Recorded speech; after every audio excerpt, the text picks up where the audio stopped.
Have you ever wondered why the market seems to hit your stop loss exactly before moving in your favor? It's a frustrating experience for every beginner trader, but it's rarely a coincidence. Today, we're breaking down the mechanics of liquidity.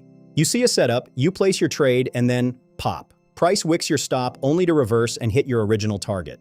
The hard truth is that price doesn't move randomly. It seeks liquidity. To understand why, we need to see the market through a different lens. In trading, liquidity refers to the availability of orders at a specific price level. It is the fuel that allows large players to enter and exit. Where do beginners put their stop losses? Usually just above recent highs or just below recent lows. These create massive clusters of orders. These clusters are what professional traders call liquidity pools. They are targets for the market to reach before a larger move. Institutions and smart money trade with massive volume. To fill their large positions, they need to find enough counterparty orders. Your stop loss is an order to buy or sell. By triggering your stops, the market creates the volume they need to fill their own trades. This is the classic false breakout. Price moves past a level to grab liquidity, trapping breakout traders and hitting the stops of sellers. It's an intentional move to gather enough liquidity to fuel the real move in the opposite direction. It's not a conspiracy, it's just mechanics.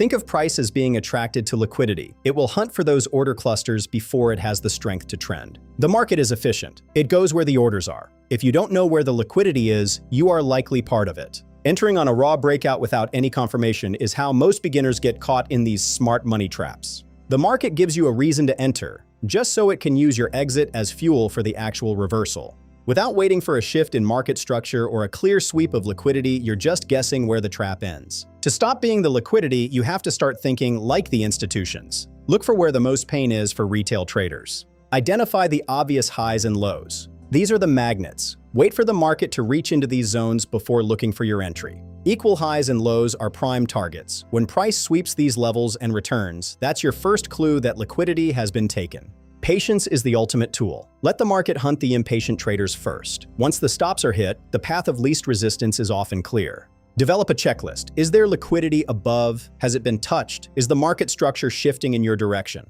Don't let FOMO drive you into a breakout trap. The best trades often happen right after the obvious setup fails. Remember, this is for educational purposes. Trading involves risk, so always use proper risk management. Identify where the liquidity is before you trade, or you will become the liquidity. Stay disciplined and keep learning.